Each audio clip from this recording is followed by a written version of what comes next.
जब भारत में फसलें बराबर नहीं आने लगी तो हार्वर्ड ने कंपोजिट मेथड यूज़ की।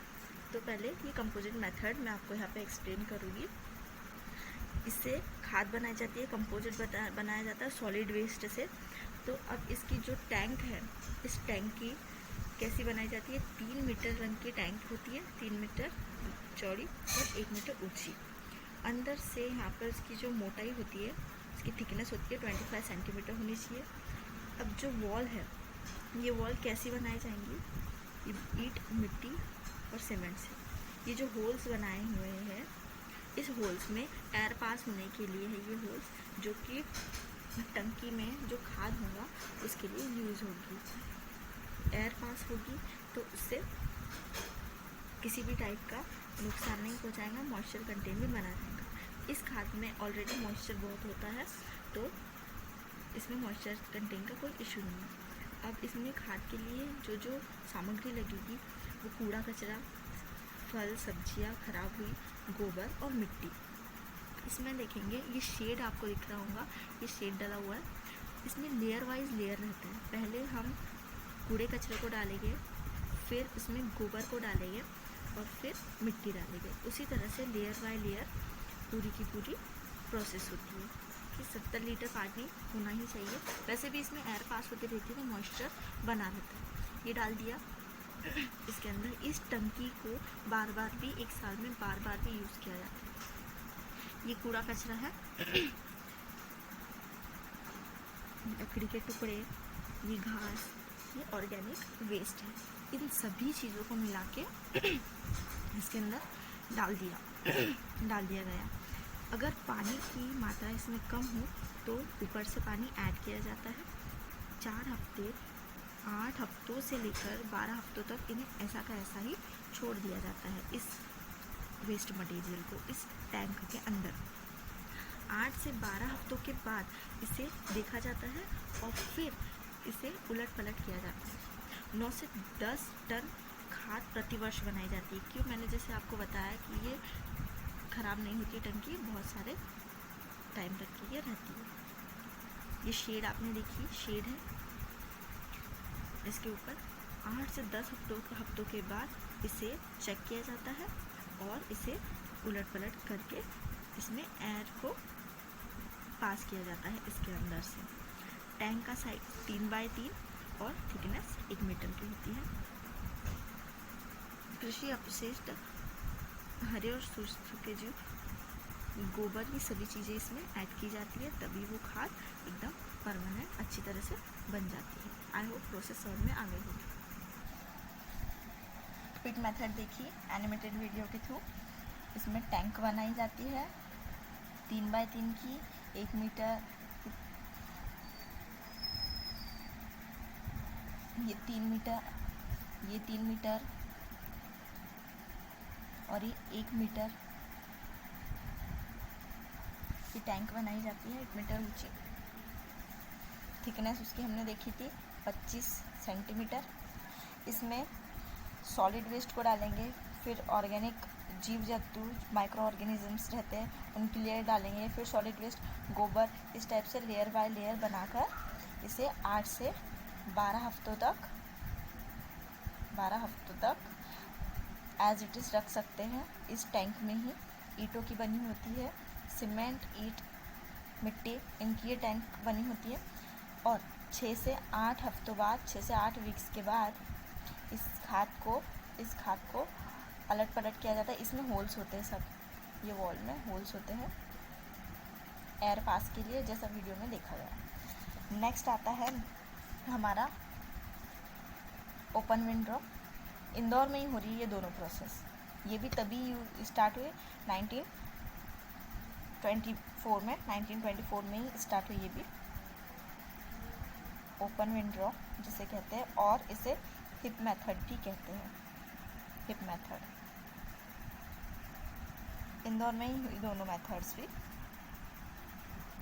इसमें जब बारिश का मौसम होता है, ये तो इजीली किसी भी मौसम में हम पिट मेथड को यूज़ कर सकते हैं, लेकिन जब बारिश का मौसम होता है तो पिट मेथड यूज़ नहीं होती है।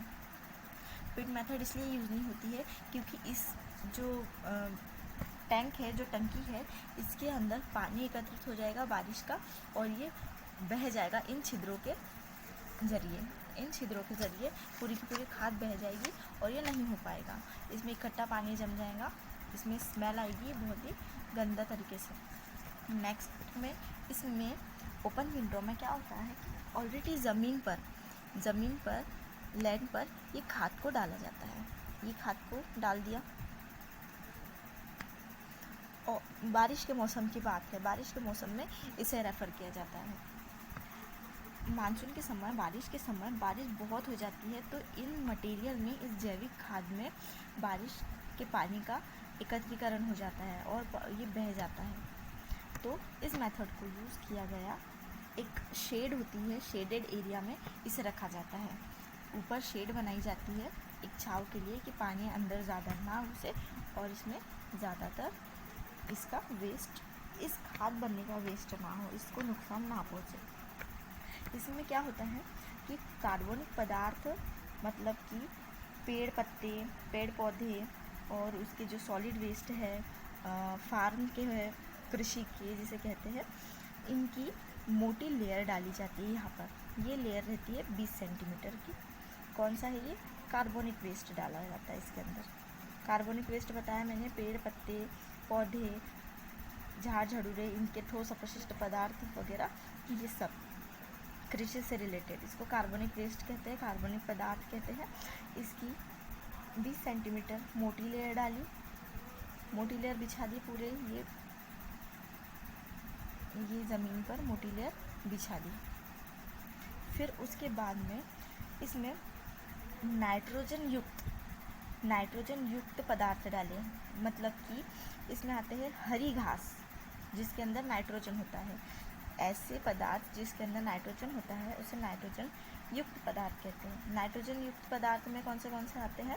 इसमें हरी घास, खरपतवार की पत्तियाँ, खरपतवार मतलब जो व्यर्थ की घास होती है, वो जो पेड़ पौधों को नुकसान देती है उगने के लिए, व्यर्थ की घास, हरी घास, पेड़ पत्ते के पौधे, जीव जंतु, ऐसे अपशिष्ट पदार्थ, ऐसे सॉलिड वेस्ट, फिर उनकी ये लेयर डाली जाती है नाइट्रोजन युक्त पदार्थ की। नाइट्रोजन युक्त पदार्थ बताया मैंने,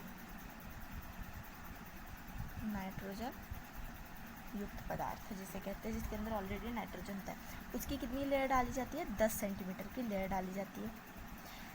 और कार्बनिक की 20 सेंटीमीटर, इनकी 10 सेंटीमीटर, ऐसी लेयर बाय लेयर ये डाला जाता है और पूरा एक ये 1.5 मीटर का बनाया जाता है। 1.5 से कभी कभी 2 मीटर भी होता है।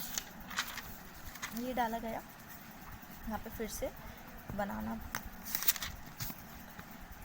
1.5 मीटर, ये प्रोसेस चलती है। इसके ऊपर फिर कार्बनिक, फिर उसके ऊपर नाइट्रोजन, फिर कार्बनिक, फिर नाइट्रोजन। लास्ट लेयर इसकी नाइट्रोजन युक्त पदार्थ की होती है। कीटाणु वगैरह होते हैं इसके अंदर, जीव जंतु छोटे छोटे, जो कि इस पूरे वेस्ट को, पूरे सॉलिड वेस्ट को सड़ा दे और इसकी खाद बना दे। फिर जो कार्बनिक व्यर्थ पदार्थ होते हैं, कार्बनिक व्यर्थ पदार्थ जो छोटे छोटे टुकड़े, ये जो नाइट्रिक या नाइट्रोजन युक्त पदार्थ होते हैं, इनको छोटे छोटे टुकड़ों में बांट देते हैं और सड़ा देते हैं। और इसके अंदर की ऊष्मा हानि रोकने के लिए ढेर को मिट्टी या सूखे घास से ढक देते हैं। ये सड़े ना, इसकी ऊष्मा को बरकरार रखने के लिए, इस ऊष्मा को हानि न पहुंचाने के लिए इस पूरी लेयर के ऊपर, इस पूरे के ऊपर घास से इसे पैक कर देते हैं, ये घास से ढक देते हैं। ये घास है पहली लेयर, ग्रास। समझ में आ रहा होगा आपको। 20 सेंटीमीटर की कार्बनिक लेयर, 10 सेंटीमीटर की नाइट्रोजन युक्त लेयर, ऐसी पूरी प्रोसेस 1.5 मीटर तक की जाती है। और इसे ढकने के लिए, मतलब इसकी ऊष्मा को, इसकी गर्मी को बरकरार रखने के लिए इसके ऊपर सूखी घास से इसे ढक देते हैं।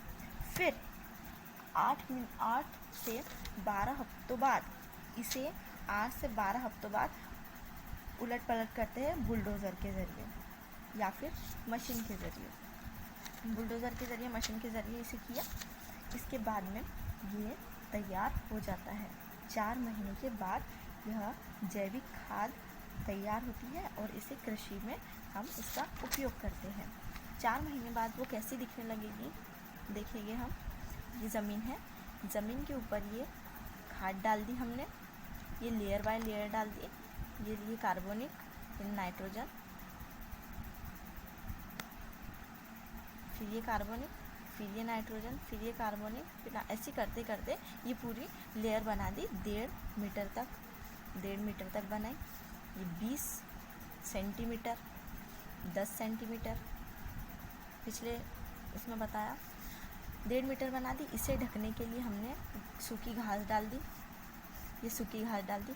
अब इसे 8 से 12 हफ्तों के बाद इसे उलट पलट किया जाता है, इसे मिक्स किया जाता है कि नमी इन सभी में पूरे के पूरे इसमें नमी बरकरार है। फिर 4 महीने बाद 4 महीनों बाद 4 मंथ्स लेटर ये ऐसी बन जाती है। इसकी ये सड़ने के कारण इसकी जो ये लेंथ है वो डिक्रीज़ हो जाती है सड़ने के कारण, और ये 4 महीने बाद पेड़ पौधों में, खेतों में डालने के लिए रेडी हो जाती है। It is ready after 4 month. I hope indoor method समझ में आ गई होगी। ये ओरिजिनल है और ये टर्न मतलब ये 4 महीने बाद बदलाव इसके अंदर। ये इजी है, बहुत इजी है। ये मेथड एग्ज़ाम में ज़्यादातर पूछी जाती है, इंडोर मेथड और बेंगलोर मेथड। इंडोर के 2 है, बेंगलोर के मैं आपको नेक्स्ट वीडियोस में बताऊंगी।